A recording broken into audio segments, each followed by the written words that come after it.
आपको बता रहा हूँ ना, मैंने जो H2 ली थी, मैंने ली थी कोविड टाइम्स में 2021 में। मैं एग्जांपल देता हूँ, मैंने ली थी 10 रुपए की, आज 25 रुपए मिलते हैं उसके, अच्छा। क्योंकि एक्सक्लूसिव हो गई। अब वो इंडियन नॉर्म्स चेंज हो गए, BS4 नहीं आ रही है, यहाँ BS6 आ गया है, 7 को इंट्रोड्यूस करने की तैयारियां चल रही हैं। फ्यूल उस हिसाब से वो लोग अभी चेंज कर रहे हैं, रिफाइनरीज में एक्सपेरिमेंटल थिंग्स गोइंग ऑन। अब क्या है, गवर्नमेंट नॉर्म्स के हिसाब से कुछ बाइक्स इंडिया में नहीं आ रही हैं, उनमें से अभी तो H2 है। For now it is not coming. तो जैसे ही नहीं आई, डिमांड बढ़ी और सप्लाई नहीं है, तो रेट बढ़ गया। मस्टैंग की तरह हो गया इसका। मस्टैंग की तरह हो गई। जितने की न्यू मस्टैंग थी, आज सेकेंड हैंड मार्केट में उतने की बिकती है, उससे भी ज़्यादा बिक जाती है। और पाजी ये महंगी जो बाइक्स है, इनकी मेंटेनेंस और इनकी सर्विसेज या फिर कोई अगर पार्ट रिप्लेस करना, ये कितना महंगा होता है? देखो यार, मैंने तो इतनी बाइक चला ली। कुछ बाइकें हैं जो खर्चा नहीं मांगती, उनमें से हैं सुजुकी का, जो बहुत रिलायबल ब्रांड है। Kawasaki is also good. It is affordable for Indians for sure, as compared to a BMW, as compared to a Ducati. अगर आप ये बाइकें ले लेते हो तो ईजिली मेंटेन हो जाती हैं। पीरियोडिकली से कि ईयर में अगर आप सिर्फ टायर का खर्चा उसमें ना डालो, आपकी सर्विस के 10,000 रुपये, पहली सर्विस 6 महीने में, अगली सर्विस भी 6 महीने में 10,000, ब्रेक पैड आपके 5,000 और मिसलेनियस में 5,000, तो 30,000 रुपीज़ अ ईयर में आप एक सुपर बाइक मेंटेन कर सकते हो। डुकाटी बहुत कम दिखती है बाजी इंडिया में, ऐसा क्यों है? लोग कम प्रेफर क्यों करते हैं डुकाटी को, हालांकि वो है एक अच्छा ब्रांड बाइक्स को देखे तो? खूबसूरत बला है। बात ये है कि डुकाती is beautiful. It's like again made by Italians. It's like the Ferrari of motorcycles. ये पक्की बात है कि उनका जो डिज़ाइन लैंग्वेज है, इट्स वेरी ब्यूटीफुल। मतलब पीपल फॉल इन लव। एक बार नजर हट गई, मतलब लग गई ना कि भाई ये हटती नहीं है, कि उसको देख के लगता है ये प्रॉपर स्पोर्ट्स बाइक है। यस। और मेरे को ऐसा लगता है, देखो उनका ना कॉन्सेप्ट ही कुछ फरारी जैसा ही है, जैसे मैं बोल रहा हूँ, क्योंकि इटालियंस हैं। उनका क्या है कि भाई हम कॉम्प्रोमाइज़ नहीं करेंगे यहाँ पे, ना परफॉर्मेंस पे ना उस पे, नो मैटर व्हाट। उन्हें मार्केट के लिए नहीं बनानी। वो कहते हैं कि भाई जो अफोर्ड अपनी लाइफ में कहीं पहुँच पाया होगा, जो अफोर्ड कर पाएगा ना, वही ले, हर कोई ना ले। It should not be common on the road. मुझे ऐसा लगता है कि ये माइंडसेट है, क्योंकि आज लैम्बो फरारी बहुत इजी होता लेना, तो आप भी लेना चाहते हैं, आप भी, मैं भी, है ना भाई, मेरा तो है ही ड्रीम। तो ऐसा ही इनका एक मेथोलॉजी है। They don't work for the market. इनकी प्राइसिंग हमेशा ऊंची रहती है, इसीलिए कम दिखती है, इसीलिए एक्सक्लूसिव है और इसीलिए उसकी वैल्यू है।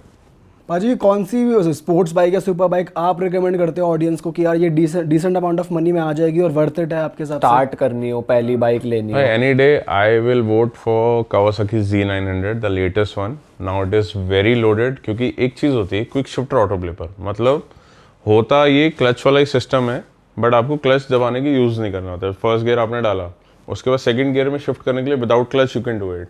तो ये फीचर अभी भी इंट्रोड्यूस हुआ है। साथ में क्रूज, बहुत गाड़ियों में होता है ना, आपने थोड़ी देर आपको खाली रोड जाना है, 100 पे लगा के छोड़ दिया, तो क्रूज कंट्रोल भी इसके अंदर में आ गया। अच्छा। It is a very value for money bike. मुझे लगता है कि हर यूथ को पैसे जोड़ के ना एक बार पहले ये लेनी और चाहिए। आवाज भी बढ़िया है इसकी। आवाज़ तो बहुत बढ़िया है। अब एग्जॉस्ट तो ये लीगल है नहीं, मेरे पास इसका जवाब नहीं है, बट एग्जॉस्ट डालोगे तो मज़ा आ जाता है। अच्छा। और अगर कोई पाजी सेकंड हैंड ले रहा है अपनी फर्स्ट बाइक, तो क्या क्या चीज़ें ध्यान में रखनी चाहिए?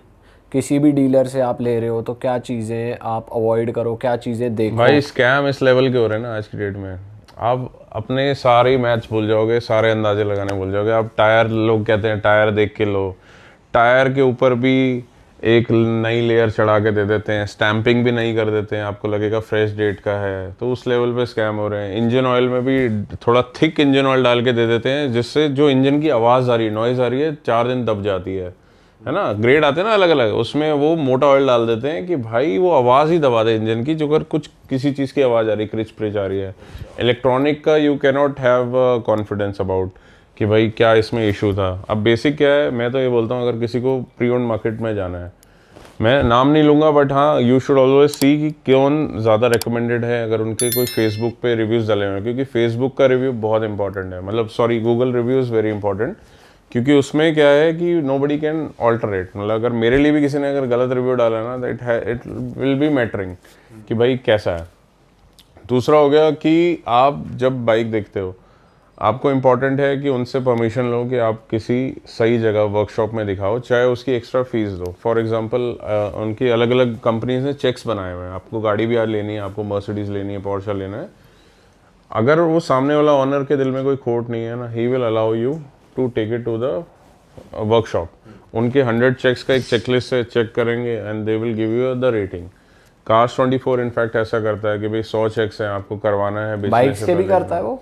बाइक्स का उनका नहीं करता है इनफैक्ट, बट बाइक्स के लिए आप शोरूम विजिट कर सकते हो, मतलब they will tell you pre record also. सब आजकल क्या है ना, सारी जो वर्कशॉप्स हैं उन्होंने ये फैसिलिटी ऑन कर दिया है, they have some XYZ amount कि pre buying if you want to inspect get it done checked by the workshop, तो वो करके दे देते हैं। वो एक अच्छा ऑप्शन है अगर हर कोई मतलब उतना पेशेंस रखे और थोड़ा सा पैसा बफर में रखे कि यार मैं अगर अच्छी निकली तो ही लूँगा, नहीं हुई तो ये मेरे पैसे हो गए ख़राब, वो कर ले तो बहुत अच्छी बात है। क्योंकि देख के समझ के बहुत मुश्किल है, मेरे साथ मैं वही धोखे खा चुका हूँ। तो अच्छा, कहते हैं आप ना इतने दूध का जला experience होके भी- छाछ भी वो क्या बोलते हैं फूक फूके हुए था, वही वाला बात है, वहाँ पे समझ लो आप। और हार्ले को क्या आप रेटिंग देते हो? हार्ले आपके हिसाब से कैसी बाइक है? देखो हार्ले ठीक है but not for me, like again like segregation बहुत है, मतलब बाइकर मैं ज़रूर हूँ बट बाइक के अंदर भी बहुत वैरायटी है, ठीक है ना। अब हार्ले का जो कल्ट है वो बहुत अलग है, बहुत डिफरेंट है, and I always wanted to own, I have a छोटा वाला but that is not as the actual Harley, वो हीरो ने बनाया है जो 440 मेरे पास में है, वो भी इंडिया की मैंने पहले ली थी इनफैक्ट। बड़ी हार्ले जिसमें थंप होता है, आपको आवाज़ आती है दुखती, मैंने कभी ऑन नहीं करी। I like them but I want to have them कि जब मेरा एक बार सेटलमेंट हो गया, मेरे को अभी स्पोर्ट्स बाइक चलाने में मज़ा आता है, मुझे आवाज़ चाहिए वैसी, मुझे फास्ट बाइक चाहिए। हार्ले आप बड़ी से बड़ी भी ले लोगे, आपको बहुत रिस्पॉन्सिबिलिटी के साथ चलानी पड़ेगी, वेट ही उसका Weight इतना ज्यादा होता है, हीट बहुत ज़्यादा करती है, तो और भी कॉम्प्लिकेशंस आते हैं। तो समवट मतलब I want to have a Harley but as of now मैंने कभी ऑन नहीं करी, तो I can not tell much of it. और हाँ मतलब बाइकिंग के अंदर ज़रूरी नहीं बाइकर है बाइक पसंद है तो सारी बाइक्स ही पसंद है, तो बहुत वेरिएशन है, किसी को टूरिंग समझ में आती है, किसी को सुपर स्पोर्ट्स आती है, तो मैं उनमें से हूँ, किसी को नेकेड भी आती है। और बोल्ट के बारे में क्या है आपका रिव्यू? देखो जी, बुल्ट बहुत प्यारी बाइक है, वो कुछ लोगों के गलत हाथों में पटाखे लग के थोड़ी बदनाम हो गई है, बाकी तो बुल्ट बहुत अच्छी है। मैंने बुलेट शुरुआत पे बुल्ट बहुत से करी थी। ड्राइव मतलब लंबी मैंने करी है rides करते हैं। 2014 में जब मैं लद्दाख गया था, मैंने 500 ली थी क्लासिक, बहुत सारी उसमें कंप्लेंट्स थी, वाइब्रेशन थी, मेरे हाथ जहाँ रुकता था झंझना जाते थे रुक के ना, मैं पहले ऐसे ऐसे करता था, तो तब जाके समझ में आया कि यार मेरे लिए नहीं, मेरे को फास्ट बाइक्स ही चाहिए, तो धीरे धीरे स्विच किया मैंने फास्ट बाइक्स के अंदर में, तो कर करा के आज मैं जो भी टूरिंग करता हूँ I try to do it on a fast bikes only, क्योंकि बुलेट मैंने 3 रखी है, मैंने मैचिज्मो भी ली थी जिसमें क्रोम वाला टैंक आता है, उसके बाद मैंने स्टैंडर्ड 350 भी ली, 500 ली, कर करा के मुझे समझ आया I am not a bullet guy, तो उसके बाद मेरे 10 साल हो गए मैंने बुलेट ऑन नहीं करी कभी। अच्छा, ऐसा नहीं कि इम्प्रूव नहीं कर रहे ये लोग, बहुत अच्छी बाइक बना रहे हैं। अभी मैंने इनकी गोरिल्ला चलाई थी, मैं फ़ैन हो गया। हिमालयन भी है हमारे ग्रुप में, चलाता रहता हूँ मैं, बट एनी डे मतलब दे आर इम्प्रूविंग।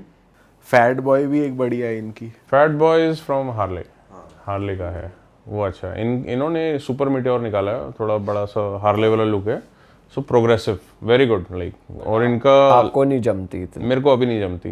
देखो कुछ चीज़ें हैं पसंद है, मान लो मेरे को गोल्ड विंग भी लेनी है होंडा की, आपने देखी बड़ी वाली बाइक जिसमें एसी वेसी कहते हैं ना, वैसा वैसे नहीं होता है टेक्निकली, अब रिवर्स गियर वगैरह भी होता है उसमें, तो क्या है कि मेरे को पसंद है वो, बट मैंने सोचा रिटायरमेंट के बाद लूँगा, मतलब नॉट एट 40।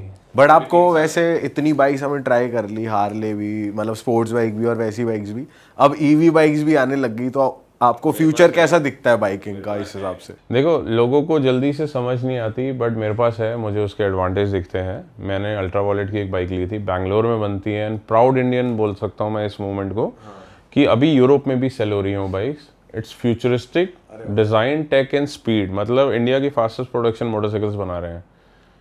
इमेजिन करके देखो, इंडिया में इससे फास्ट बाइक्स नहीं बन रही हैं, ऊपर से ईवी क्या लेवल पे ये टेक्नोलॉजी को ले गए हैं। मेरे पास में एक्सपीरियंस करके आप देखोगे तो ऐसे जाती है 150, तो पता नहीं लगता। अच्छा, चार्जिंग का खर्चा 250 किलोमीटर चलाने के बाद 30 रुपये नहीं खर्च होते मेरे।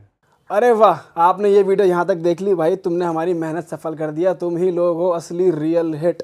और अगर आपको बहुत मज़ा आ रहा है ऐसी क्लिप्स में, ऐसी वीडियोस में, तो फटाफट जाइए प्लेलिस्ट पे बिंज वॉच कीजिए और सारी वीडियोस देख डालो और मौज काटो। दैट इज इट, हम मिलेंगे नए पॉडकास्ट में, नए क्लिप में। Till then bye bye, see you, take care, do subscribe.